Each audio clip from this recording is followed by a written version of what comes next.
നിങ്ങളെ കൂട്ടത്തിൽ കുറെ ആൾക്കാർ ഹജ്ജിനും പുറത്തൊക്കെ പോണില്ലേ, അവിടെ ചെന്നിട്ട് നിങ്ങൾ ജുമാ സ്കരിക്കോ അതല്ലെങ്കിൽ എങ്ങനെ ലോർ സ്കരിക്കോ, ഇനി നാട്ടിൽ വന്നിടത്ത് മടക്കി സ്കരിക്കോ? അസ്സലാമു അലൈക്കും വറഹ്മത്തുള്ളാഹി. അൽഹംദുലില്ലാഹി റബ്ബിൽ ആലമീൻ വസല്ലല്ലാഹു അലാ നബീന മുഹമ്മദ്.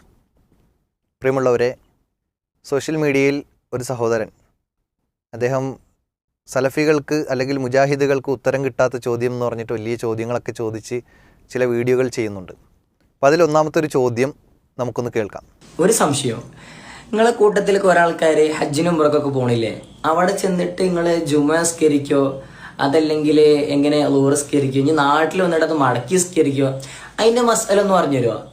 ഹജ്ജിനും ഉംറയ്ക്കും ലോകത്തിൻ്റെ വിവിധ നാടുകളിൽ നിന്ന് ആളുകൾ പോകുന്നുണ്ട്. വിവിധ ദേശക്കാർ, വിവിധ ഭാഷക്കാർ, വിവിധ വർണ്ണക്കാർ എല്ലാവരും സമ്മേളിക്കുന്ന ഒരു വിശുദ്ധ ഗേഹമാണ് കഅബാലയം എന്നുള്ളത്. അതുപോലെ തന്നെ മദീനയിലും സന്ദർശിക്കാറുണ്ട്. അപ്പോൾ അവിടെയൊക്കെ പോകുമ്പോൾ ഖുതുബ സ്വാഭാവികമായും അവിടെയുള്ള നാട്ടുകാരാണ് ഖുതുബ നടത്തുന്നത്. അധിക ആളുകളും അറബികളായിരിക്കും. അതുകൊണ്ട് തന്നെ അവിടെ അറബിയിലായിരിക്കും ഖുതുബ പറയുന്നത്. അത് സ്വാഭാവികമാണ്. അപ്പോൾ ഇദ്ദേഹത്തിൻ്റെ ഒരു ചോദ്യം നിഷ്കളങ്കമായ ചോദ്യമായിരിക്കാം, നമുക്കങ്ങനെ മനസ്സിലാക്കാം. നമുക്ക് ഹുസ്നുദ്ദന്നാണല്ലോ വേണ്ടത് എന്നതുകൊണ്ട് തന്നെ ഇദ്ദേഹത്തിൻ്റെ നിഷ്കളങ്കമായ ചോദ്യത്തിന് മുന്നിൽ മറുപടി പറയുമ്പോൾ സലഫികൾ ചെയ്യുന്നത് നിങ്ങൾക്ക് ഒന്നുകൂടി വ്യക്തമാക്കി പറഞ്ഞു തരാം. സലഫികൾ അവിടെ ജുമഅ നിസ്കരിക്കും, അവിടെയുള്ള ഖുതുബ കേൾക്കാൻ വേണ്ടിയിരിക്കും. ഇനി എല്ലാവർക്കും മനസ്സിലായിക്കൊള്ളണമെന്നില്ല. കാരണം അവിടെ ഖുതുബ നടത്തുന്ന അറബിയിലാണ്. പോകുന്ന സലഫികളിൽ അധിക ആളുകൾക്കും അറബി അറിയണം എന്നില്ല. അപ്പോൾ സ്വാഭാവികമായും മനസ്സിലാവൂല. ഖുതുബയ്ക്ക് ഇരിക്കും, നിസ്കരിക്കും.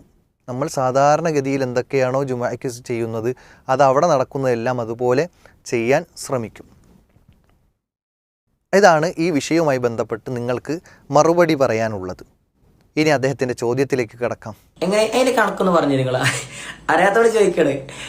അതിലവസാനം അദ്ദേഹം അറിയാത്തത് കൊണ്ട് ചോദിക്കുന്നതാണ് എന്ന് അദ്ദേഹം പറയുന്നുണ്ട്. പക്ഷേ ആ പറച്ചിലിൽ എന്തോ ഒരു സ്പെല്ലിംഗ് മിസ്റ്റേക്ക് ഉണ്ട് എന്നുള്ളതാണ് നമുക്ക് ആ വീഡിയോ കാണുമ്പോൾ മനസ്സിലാക്കാൻ കഴിയുന്നത്. കാരണം ഒരു ചിരിയൊക്കെ പാസ്സാക്കിയിട്ടാണ് അദ്ദേഹം അവസാനിപ്പിക്കുന്നത്. അദ്ദേഹത്തിൻ്റെ ചോദ്യത്തിൻ്റെ മർമ്മം നമുക്ക് മനസ്സിലായിട്ടുണ്ട്. അതായത് സലഫികൾ കേരളത്തിൽ അത് മലയാളത്തിൽ ഖുതുബ പറയുന്നു, എന്നാൽ ഉംറയ്ക്കും ഹജ്ജിനും ഒക്കെ പോകുമ്പോൾ അറബികളുടെ ഖുതുബ കേട്ടുകൊണ്ടിരിക്കുന്നു. അപ്പോൾ ഇത് വൈരുദ്ധ്യമല്ലേ എന്നുള്ള രൂപത്തിലുള്ള സംസാരമാണ് അദ്ദേഹത്തിൽ നിന്ന് വരുന്നത്. ഏതായാലും ഇതിൻ്റെ വിഷയങ്ങളിലേക്ക് വരുമ്പോൾ മൗലവിയോട് ഒന്നാമത് ചോദിക്കാനുള്ളത്, സലഫികൾ എവിടെയെങ്കിലും അറബിയിൽ ഖുതുബ പറഞ്ഞ് കേട്ടാൽ അത് നിസ്കാരം ജുമഅ ശരിയാവുകയില്ല എന്ന് എവിടെയെങ്കിലും പറഞ്ഞിട്ടുണ്ടോ? നിങ്ങളുടെ ചോദ്യത്തിന് തിരിച്ചൊരു ചോദ്യമാണ്. നമ്മൾ എവിടെയും അറബിയിൽ ഖുതുബ പറഞ്ഞാൽ ഖുതുബ ശരിയാവില്ല എന്ന് പറഞ്ഞിട്ടില്ല. പിന്നെ എന്താണ് നമ്മൾ പറഞ്ഞു വെച്ചത്? സമൂഹം, നമ്മുടെ ഓഡിയൻസ് ഖുതുബയ്ക്ക് മിമ്പറിൽ നിൽക്കുമ്പോൾ അവിടെ കേട്ടിരിക്കുന്നവർ അവർക്ക് മനസ്സിലാകുന്ന ഭാഷയിലായിരിക്കണം എന്ന് മാത്രമേ പറഞ്ഞിട്ടുള്ളൂ. സ്വാഭാവികമായും ഹറം പ്രദേശത്തും അതുപോലെയുള്ള സ്ഥലങ്ങളിലെല്ലാം അവിടെ ഉള്ളവർ അറബികളാണ്, അവിടെ കൂടുതൽ വരുന്നവർ അറബിയാണ്. എല്ലാ ദേശക്കാരും വരാറുണ്ട്, എല്ലാ ഭാഷക്കാരും വരാറുണ്ട്. പക്ഷേ എല്ലാ ഭാഷയിലും എല്ലാ ദേശത്തിലും വരുന്ന ആളുകൾക്കനുസരിച്ച് അവിടെ പറയാൻ കഴിയില്ലല്ലോ. അപ്പോൾ എന്താ ചെയ്യാൻ കഴിയുന്നത്? ആ നാട്ടിലുള്ള ഭാഷയാണ് അവിടെ പറയാൻ സാധിക്കുകയുള്ളൂ. അതുകൊണ്ട് തന്നെ അവിടെ അറബിയാണ്, അവിടെ ഉള്ളവർ അറബികളാണ്. അതുകൊണ്ട് അറബിയിൽ പ്രസംഗിക്കുന്നു, ഖുതുബ പറയുന്നു.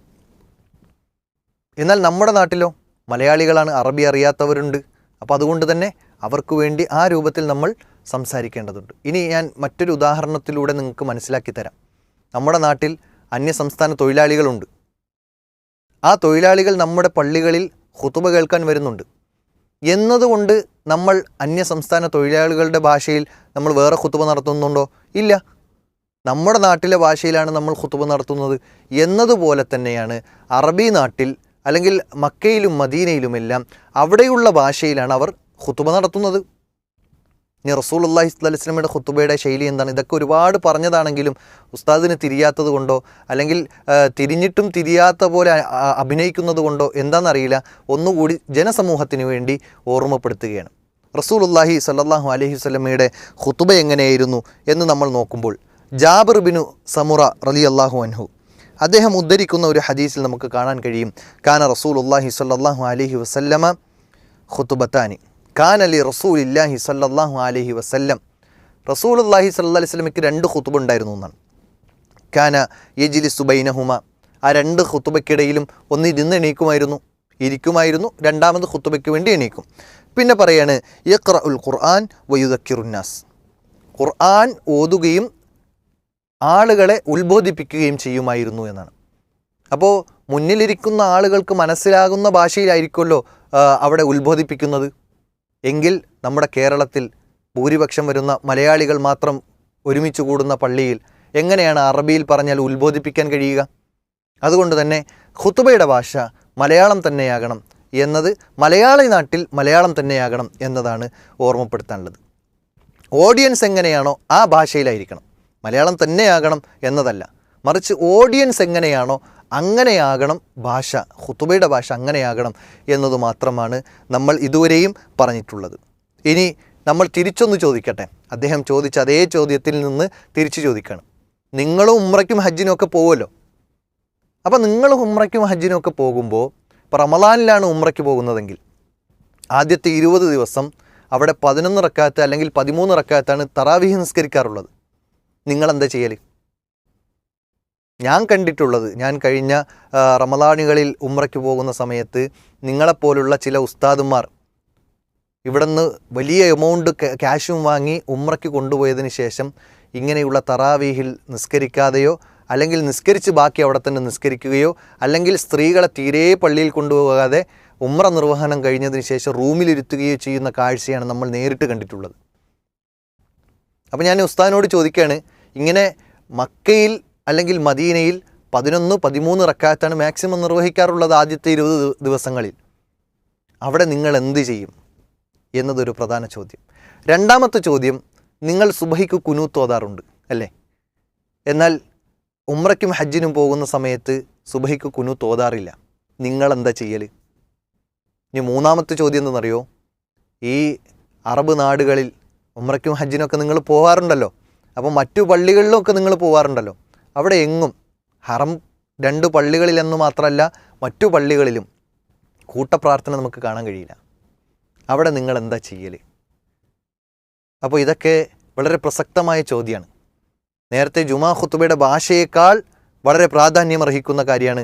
നിങ്ങൾ വലിയ സംഭവമാക്കി കൊണ്ടു നടക്കുന്ന, അത് ചെയ്തിട്ടില്ലെങ്കിൽ നിസ്കാരം അങ്ങ് ബാത്തിലായി പോകുമോ എന്ന് സ്വയം വിചാരിക്കുന്ന അവസ്ഥയിലേക്ക് നിങ്ങൾ കാര്യങ്ങളെ കൊണ്ടെത്തിച്ചിട്ടുള്ള സംഭവങ്ങൾ അവിടെ എത്തുമ്പോൾ നിങ്ങളെ മറന്നു കളയുകയാണെങ്കിൽ, അല്ലെങ്കിൽ തൽക്കാലം ചില ആളുകളൊക്കെ പറയാറുണ്ട് തൽക്കാലം ഒന്ന് മദ്ഹബ് മാറാം എന്ന് പറയുന്നത് പോലെ നിങ്ങൾ മദ്ഹബ് മാറലാണോ ചെയ്യൽ?